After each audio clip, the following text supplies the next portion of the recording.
May buntag sa tanan. Amen. God is good. All the time. All the time. God is good. This month is a month of women. So kanya kung wali karon para na siya mga babae. Mubalos lang ta pag Father's Day na. Ha? Okay, sa kalibutan karon, grabe o gira. Iran versus Amerika o Israel. Sa Old Testament, ang Jerusalem dira nagpuyo sa unang mga Israel o gisakop ni sa Babylonia. Ang Babylonia mo'y pinaka sikat nga lugar sa una. Dili Amerika pinakakusog nga nasyon kundi Babylonia. Pangulo si Nabucodonosor. Og sa Jerusalem diha nangulo si Haring Solomon. Og si Haring Solomon pinaka maalamong tao sa tibuok kalibutan. Munang parting dakuha ang Babylonia. Pero nawala na ang Babylonia karon. Sa lihang gibihag sa Babylonia ang Jerusalem, moto sila ni Daniel, Misak, Sidrak, Abednego. Nagpunig ng libutan, no? Pero naabot ang panahon nga nabihag yapon ang mga Jerusalem. O diha sa Persia, dako ang natabang sa Persia sa paghari ni Cyrus the Great. Kay gwapo kaya pamalakad. Maayo pagmalakad ba? Kanang kalinaw, dili gira iyang pamalakad. Moton hitabo nga dako natabang sa Persia, gitabangan niya ang mga Israel sa Babylonia nga makabalik dito sa Jerusalem. Ang gisgutan nato nga Persia igsoon mo gani karon ang Iran. Gets niyo? So dako nabuhat ang Iran sa unang panahon sa mga Israelita. Pero karon nagdumala sa Iran is usually makiksunan nato nga Muslim. Munang gigira karon sa Israel o sa Amerika ang Iran kay sila nagabuhat sila nuclear. Pag mabuhat ng nuclear, delikado yun. Upaw gid ang munang ilahan ng gipabagan, munang ngay dako nga gira karon nga panahon. Sa unang panahon, sa karon di ay ang Amerika, ang presidente mo si Donald Trump. O sa Israel, Prime Minister mo si Benjamin. O sa Iran, motong prime leader nga namatay because of airstrike. O sa unang panahon sa Israel, kay Women's Day man karon, kabalo ba mo, usually ang mga leader lalaki. Pero niabot ang panahon nga gipili sa Dios ang babae nga mahimong leader. Para gini sa inyo karon. Atong teksto gibasa kanina sa Judges chapter 4 verse 4 or maghukom. Now Deborah, a prophet, the wife of Labitoth, was leading Israel at the time. Niadtong panahona ang maghukom sa Israel mao si Deborah nga usa ka propeta o asawa ni Labitoth. Now Deborah, a prophet and wife of Labitoth, was leading Israel at the time. Igsoon higala dalawang tamo sa timaw na ingon, a woman chosen by God to lead. A woman chosen by God to lead. Story of Deborah makita nato sa Judges chapter 4 or 5, basa ninyo. Nindot kaysa nga story. O kung imo na paminawon, makahatag inspirasyon sa mga kababaihan. Sa panahon nga ang Israel nag-antos tungod sa pagdagdaog sa ilang mga kaaway. Kung gira karon sa unang panahon gira pod. Gidaog-daog ang mga Israel sa mga Canaanites, kanang taga Kanaan. At kanang makaliwat sa Kanaan, muna ang bayaw ni Moises. Muna kalaban sa mga Israelita. Nganong gidaog-daog ba mga Israel? Kay basahon mong una, ang mga Israelita nagpakasala sa Dios. Munang itugian siya kang Jabin ang kalaban sa mga Israel. Munang nagkalisod o gidaog-daog ang mga Israelita. Siya usa ka propeta ug hukom sa Israel. Ang busa-bus sa propeta karon maka-direct ka sa Dios kung sa imong pangayoon. Sa una dili ka ka-direct, muagi gyud ang Dios og propeta. Mura sa una hilig gani si Deborah og maglingkod sa ibabaw ilalom sa palmira nga kahoy. Ug daghan nagaadto dito nagpa-advise. So siguro kanunay ilang mulo nga grabe gyud ang pagdagdaog sa mga kainait sa ilaha. Ug nadungog na sa Ginoo. Muna karon na kay mga problema, lisos kalibutan, kanunay na magampo kay nakadungog ang Ginoo na. O kabalo mo pila ka tuig sila giantos 20 years. Kadugay na 20 years. Wala kay mga problema, siga po dugay mo tubag, maabot na ang tubag. Ang hukom dili ning hukom judge nga judge sa kana magkaso karon sa imong hukom sa imo. Dili na. Ang mahukom dati sama nila Samson. Usually, pangulo sa mga sundalo. Sila ang leader. Why hari kanino panahon? Kung say kuman sa Ginoo nga makig-away, sila mahukom. Og halimbawa na mo na si Samson. Og mo po na karon si Deborah. Nalabae siya pero fighter. Men, fighter ba ta? Ang iyang kinabuhi nagpakita nga ang Dios makapili bisan kinsa aron gamiton sa iyang buluhaton. Dili lang lalaki ang gamiton sa Dios, kundi gamiton ang babae para sa iyang buluhaton. Ang istorya ni Deborah nagtudlo kanato nga ang Dios makapili og tawo andam nga mosunod ug mosalig kaniya.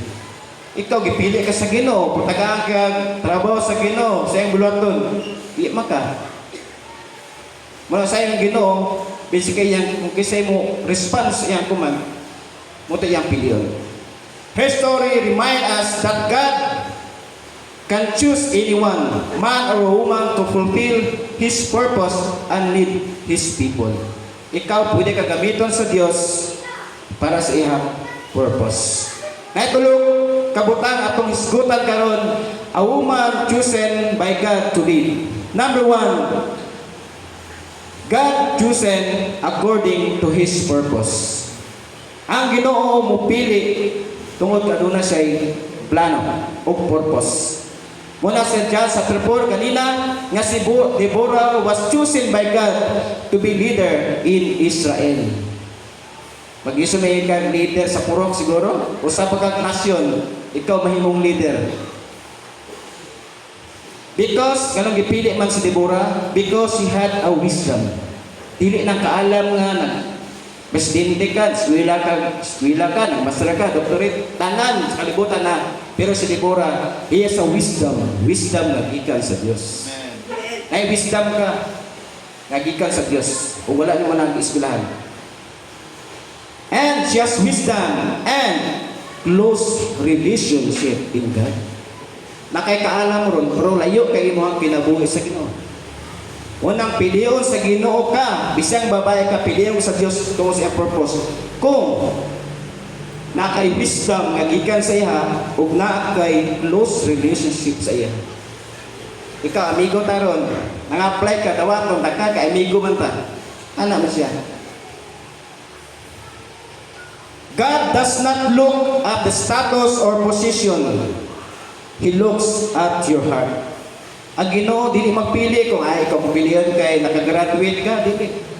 Wala ka tanaw sa Dios sa imong posisyon kung unsa man ka, usa may status sa imong pag-eskwela, status sa panginabuhi, dato pa ka pobre, bisag pobre pa ka, kung nakita sa Dios ang imong kasing-kasing, pwede kanya gamiton for His purpose. Application: be willing to serve God wherever life calls you. Andam nga maglagad sa Dios kung unsa iyang buluhaton. Simple magi. Di sa simbahan, gamay na kayo mga buluhaton pero usay atras ka, busy ka. Simple na ganyan sa nga sugo sa Ginoo, ganyan mo mabuhat. Allow God to use your gift and abilities. Na kay talent.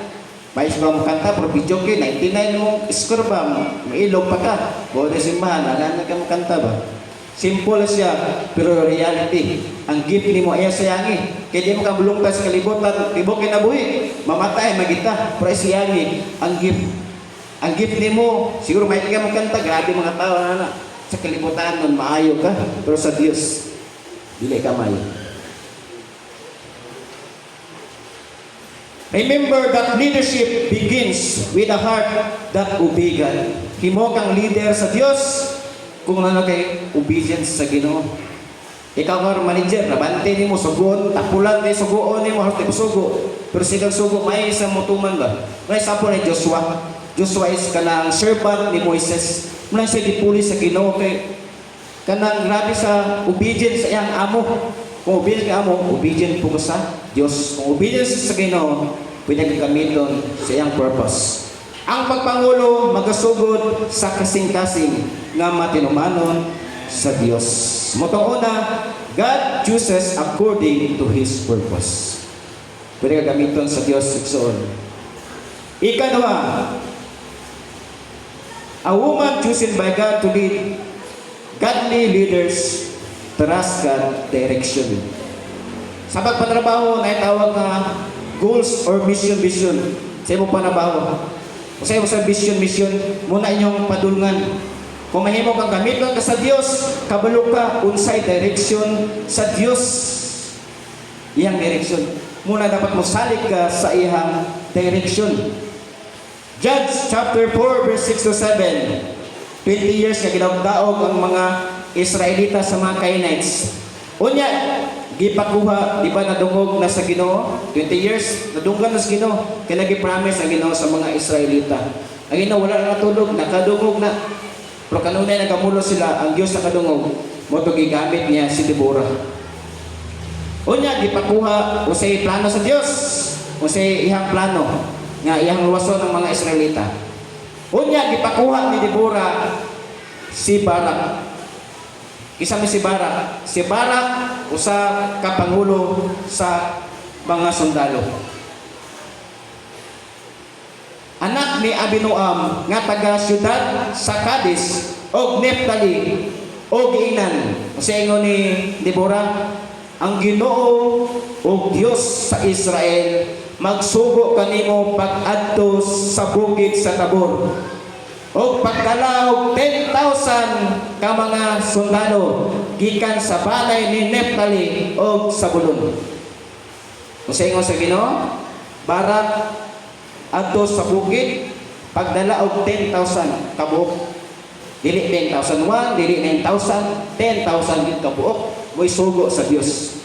Tanaw na to kung gituman ba ni Barak.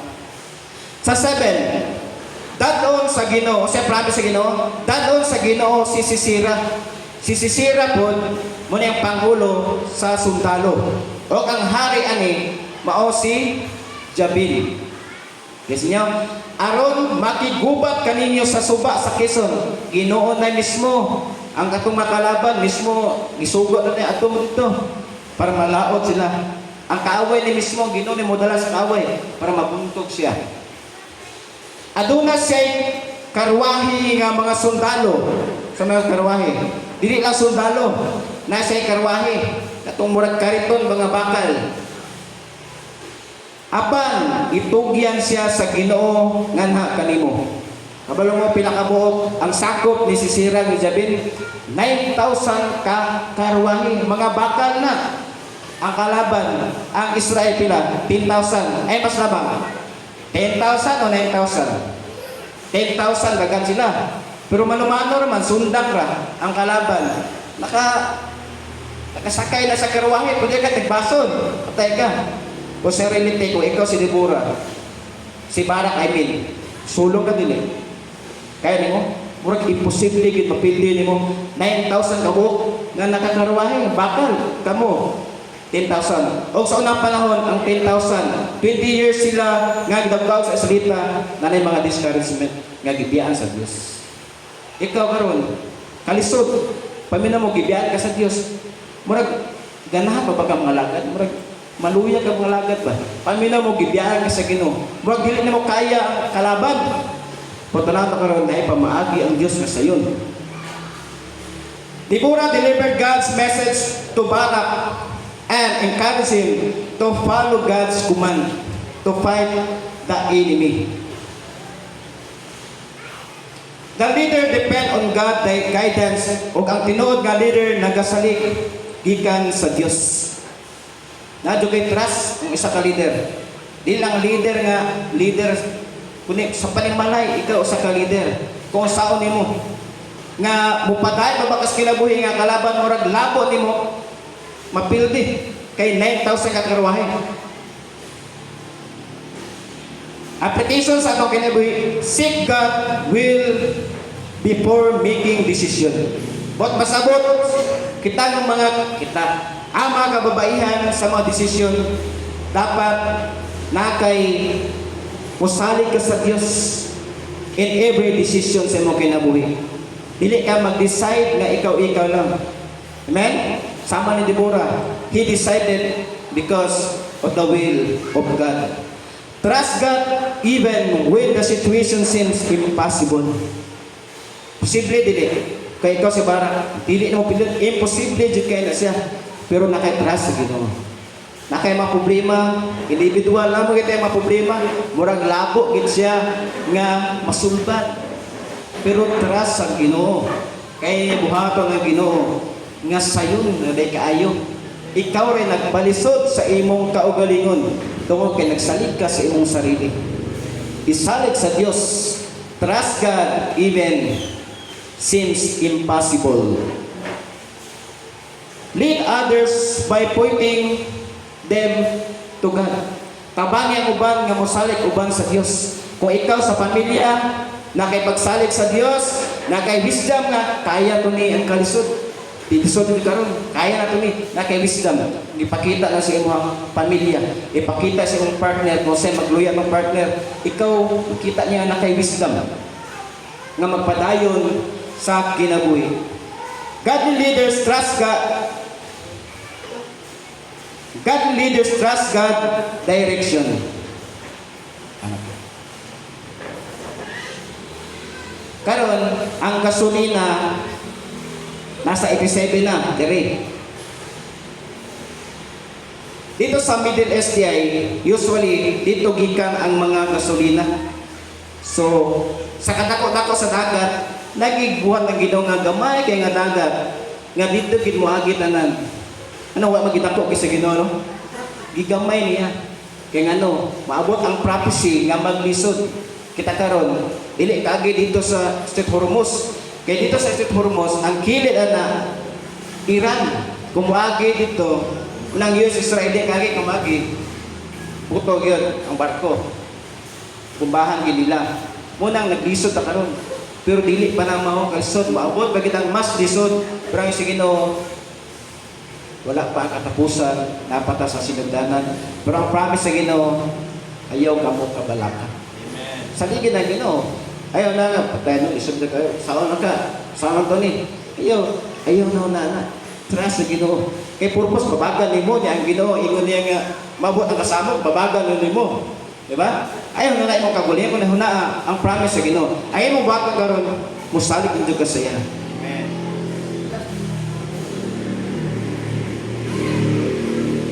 Godly leaders trust God direction. Ang ikatulo, balikan ako.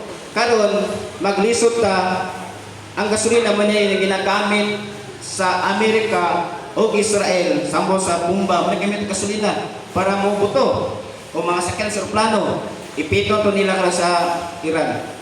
Maglisod og lihok ang Amerika kay wala gasolina, short na. Sa unang panahon dili gasolina ang short.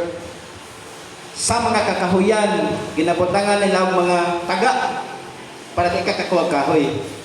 Kahoy ang ginailugan sa una, dili, gasolina. Kabalo ko sa gamit sa kahoy. Buti ginasugnod o ginahimo espada para makit agay. Gets niyo? Sa unang panahon, nga na po. Ikatulad son, God uses courageous leader. Gamiton sa Dios itong mga tao nga maisugon. Gamay problema, surrender ka. Kita sa Ginoo nga isog ka. Dili isog nga makikugno ka, kundi dili isog ka nga padayon sa kinabuhi. Ups and down, magpadayon ka. God uses encouraged leader. Judges chapter 4 verse 9. Si Deborah mitubag.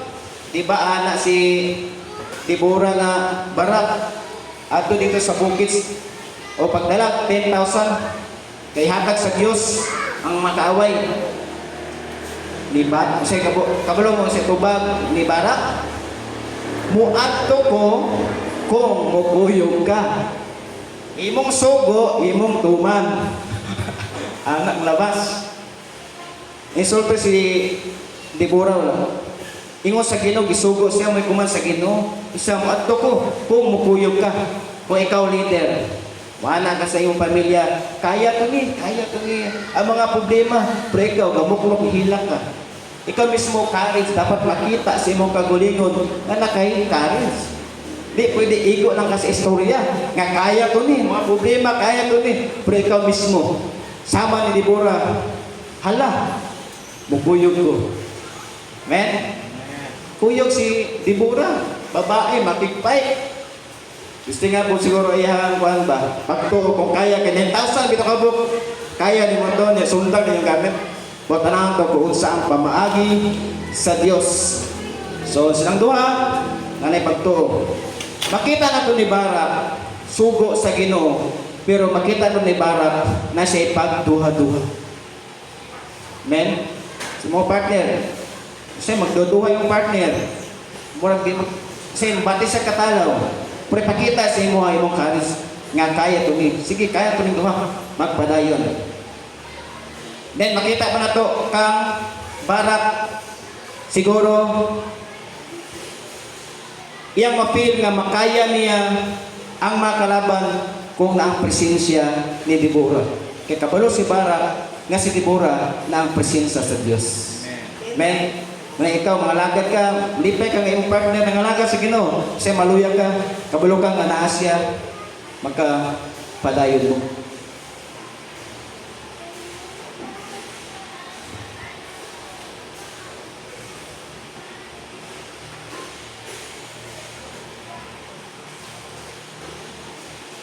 Deborah, apan dili mahimo, di ba libalibad si Barak? Mato ko kumukuyog ka. Kung tungod sa iyang pagduduha, unsay iyang consequence? Hala, mukuyog ako, apan dili maimo ang dungog kang sisira. Unsay iyang consequence ni Barak tungod sa iyang pagkaalanganin sa kuman sa Ginoo. Unsay ikaw naikuman sa Ginoo ba alanganin ka? Wala nahatag si ang dungog. Ana si Deborah, ihatag ko ang dungog sa usa ka babayi. Kinsa kaning babayi? Si Sira leader sa sundalo, ihatag sa babae. Tanang na kung saan kinsa ni nga babae nga makapatay kang si Sira o unsa iyang posisyon nga makapatay kang si Sira nga pinaka-leader sa mga sundalo. Mga tao sila kahit papatyon, pero itong leader, mapatay mo ng leader, kuyon na ka. Pero tungod sa pag-alanganin ni Barak, wala sa ihatag sa Dios ang iyang kanduganan. Ingon Deborah, ihatag ko sa usa ka babae. Kuya ang babae sa panahon nga gigamit sa Dios. Deborah showed encouragement, faith, and leading Israel during a difficult time. She believed that God was give victory. Nagatuo si Deborah nga magmanampuson gid sila. Nagpakita si Deborah og kusog og pagtuo sa pagpangulo sa Israel. Nagsalig siya nga ang Dios maghatag og kadaugan. Manay nakay mga problema, nakay mga murag lisod kayo. Trust sa Ginoo og you will victorious. Amen. Lesson, God use people who are brave enough to trust Him. Na, dili ingong pagsalig lang. Usually sa imong pagtuo, salig lang. Pero maabot ang mga trials, pagsulay, mubati ka o katalaw. Ang ipangita sa Diyos, katong courage nga isog. Dili isog nga isog, kundi sa pamilya, makalasdan ng trials, isog ka mapadayon. Kung nagsalig ka sa Diyos, og you will victorious. Application in life, be courageous in serving God. Dali na ganing simba ba? Simba. Pero di basta-basta, simple lang siya, pero usay, bisiyon ka sa Domingo. Bisiyon ka sa tanan. Wala ka gana sa pagsimba. Wala problema karaya. Usay, di ka kasimba. Simple lang siya. Pero lisod. Pero sa kalibutan nun, listing bisag gabi pa na concert o fireworks, at nyo ka, bisag buot, pusimba. Smooth lang kayo, smooth na kayo siya, pero alangan para ba? Magbantay ta sa ba? Be courageous in serving God. Stand firm in your faith during challenges. Magbarug jud ka nga ligon. Maabot ang mga challenges sa imong kinabuhi. Dali lang word nga challenges, trials, dali lang likot litukon. Prosperity, lisod. Diya matisingan ka sa Ginoo kung stand firm nga nagtrust ka sa Ginoo. When in time of trials, ups and down, stand firm in God. Encourage others to trust God. Ayun, okay, ipay na ka kayo, nagsalay ka sa Ginoo, kundili, imo pong i-encourage ang uban. Sa iyong pamilya, sa iyong mga anak, nagluya, encourage sila. Like Deborah, encourage yung partner, alanganin sa pagpangalaga sa Ginoo, encourage sa ipakita si mo nga naka-courageous.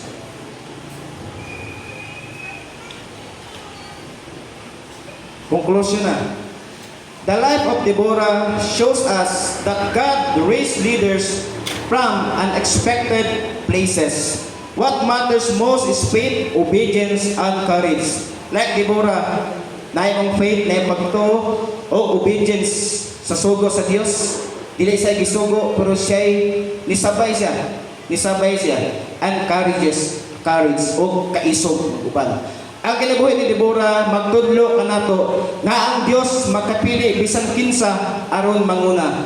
Ang leader kinahanglan mo salig sa Dios o ang kaisog o pagtuo magdala sa kadaugan.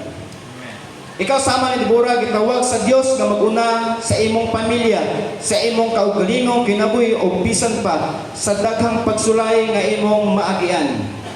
Usahay mabugatan ka sa responsibilidad, makasinati ka mga hagit sa kinabuhi. May mga tao nga nagaduda sa imong kakayahan apan sama ni Deborah nga magsalig sa si Dios.